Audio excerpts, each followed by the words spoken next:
Hello and welcome to another Demon 212 PC review. Today I'm going to be taking a look at Crysis, which if you've never played it before, it's an FPS. It's quite a unique FPS, to be fair.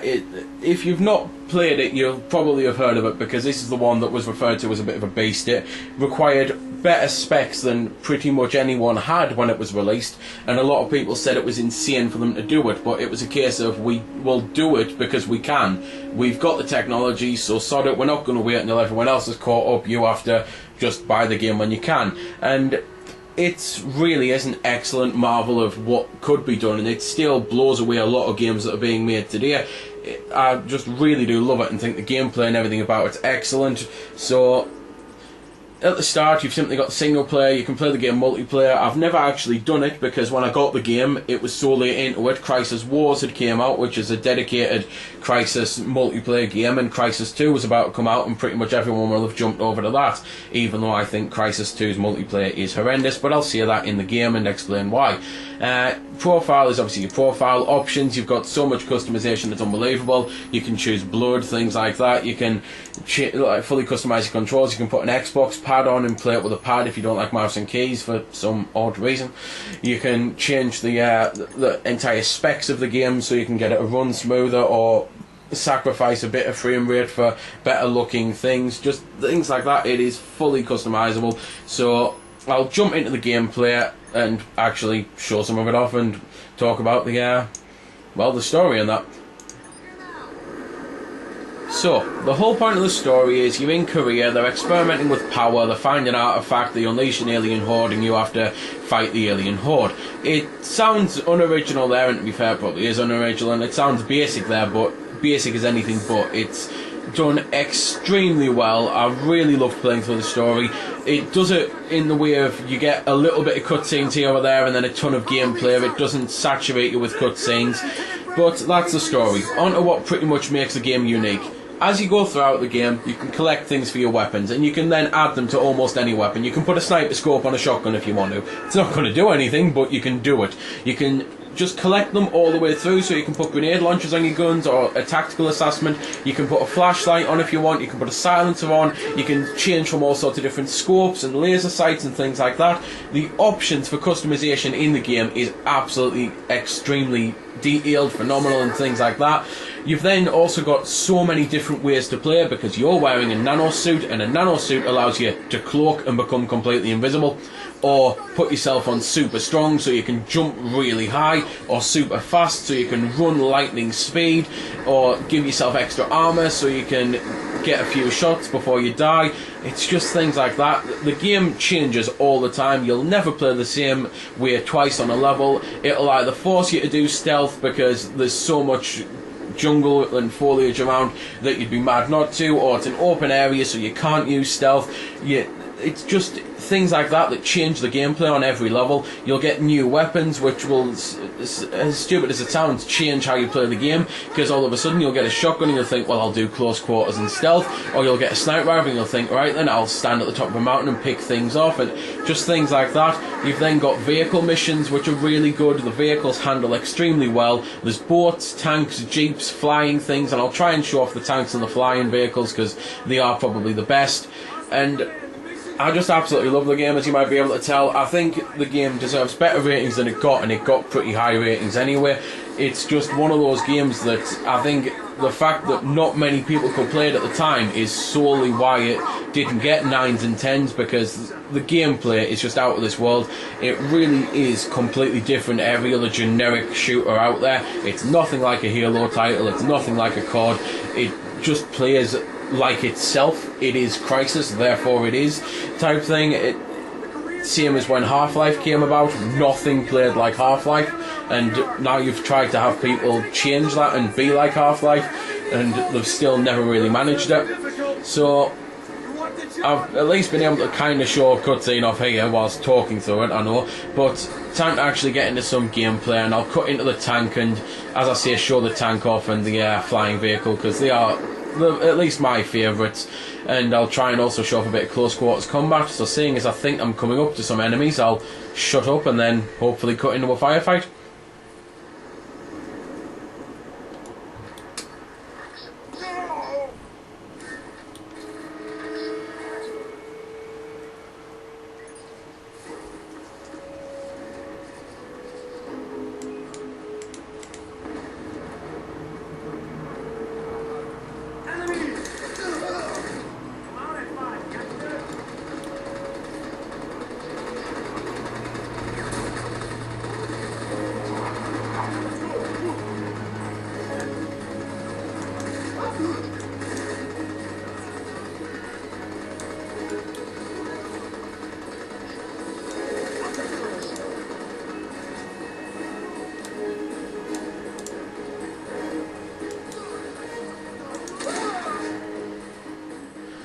So, pretty much been killing some people, as you will have saw. It is just an FPS in terms of shooting things, but the weapons are done really well. They're really balanced, and you can tell each one has their own merit for using them.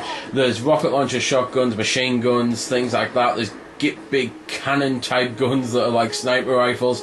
There's even a cool alien weapon, but that might be a bit of a spoiler to show that off, so I'll let you just imagine it. It's similar to a machine gun that fires ice, really, I suppose is the best way to put it, and it is excellent. So when you get hold of that, you'll definitely enjoy the fun with it. It's got infinite ammo and you can just go and destroy the hell out of anything. Seeing as there's a boat here, I might as well get into the boat to at least show it off a bit. As you might imagine, the vehicles all have different things to them, and you can change yourself into the gunner's seat to give you a better firing aim. You can change yourself into any of the seats if you want to, one of the passengers if you want to, and you can change your camera view as well if you'd rather play it in a third person mode rather than a first person. But as I've just been blown up by a depth charge or something, I'm going to cut into a tank. So, this is the tank. I think all the vehicles handle extremely well, especially the tank. You get infinite machine gun with this one, and then you can use your cannon shots to blow things up, like, well, pretty much anything that you want to, really.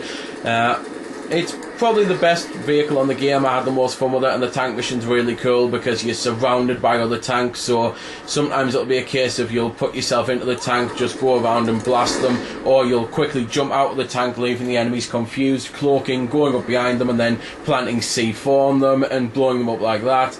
The AI on the game's rather good. I'm not going to say extremely well, because there are points where you think, well, surely by now, as you've seen me cloak, you know I've just cloaked, so why are you confused? There's just a couple moments like that when it's not perfect. You'll then get moments where the friendly AI just doesn't get out of your way when you're in vehicles and things like that. And there's a few graphical glitches as well, like you might have just saw there was a vehicle supposed to be there, and all you could see was the wheels. But I still think that there are only minor problems with the game, that it's not all of the AI, it's not all of the game's vehicles and things like that where there's problems. It's just the odd part where you'll think, that could have been worked better or could have been patched by now. So I'm going to quickly load up into that flying vehicle because I've pretty much run out of things to say about the game, so I'll at least show this off. So, to quickly sum up the flying vehicle, you're actually flying in an injured one when you get it, and it's not exactly a manoeuvrable fighter or anything. It's more like a bit of a bomber, and oh boy does it have some firepower. Fighting the flying aliens in this thing is a bit of a beast. There's also natural disasters like that going on, like tornadoes that are trying to suck you back into it and that can kill you, so the levels take a lot of skill because you've really got to be able to concentrate, know where they are, and boost past them with your afterburners and just avoid them. And it's just, honestly, it's a shame that there's not more levels like this in the game. You only get the one, and it is pretty long, but as I was playing it, all I could think of was, why weren't there more of this in the game? Because it's just done so well. So, that's pretty much everything I can say about the game. I will at least try and show off an alien, because you'll need to have been able to see it if you haven't played the first game, so I can explain something in my Crysis 2 video, because the aliens are completely different, and I don't understand why. But again, I'll get to that in the Crysis 2 vid. Hopefully when you're watching this, the Crysis 2 vid should be up, so you can just cut between them. But that be the aliens there, just little ice crystal monster type things. The first person view will give you a better shot at them, and they're really cool. I think the whole design of them's excellent because they do look just like ice crystals, and that's what they're firing at, although these ones here have a bit of tentacles and look a bit like squids, which kind of explains part of the second Crysis game, because they are pretty much squids in the second one, and it's just a bit odd to have them completely drastically changed. So maybe they've done it because this obviously wasn't available on a console. I still don't know why the hell they didn't port it to a console, because they could have just watered it down and ported it so that everyone could play it, and it would have really helped with, I think, the sales of it overall, because as I say, the sales weren't really all that great at the time because not many people could run it.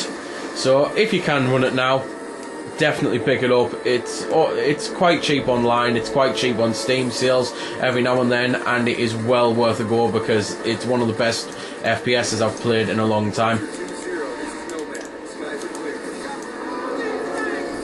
So to be fair, there are one or two things I've thought of that I can see. I've also managed to find a file where I can show off this alien weapon without it being a spoiler, and it's just really cool and icy like that, as I say. There's 11 chapters on the game, and it's a pretty decent length. It's the type of thing, it did tell me when I beat it how long I'd been on, and I think it was about 12 hours, which is a pretty good length.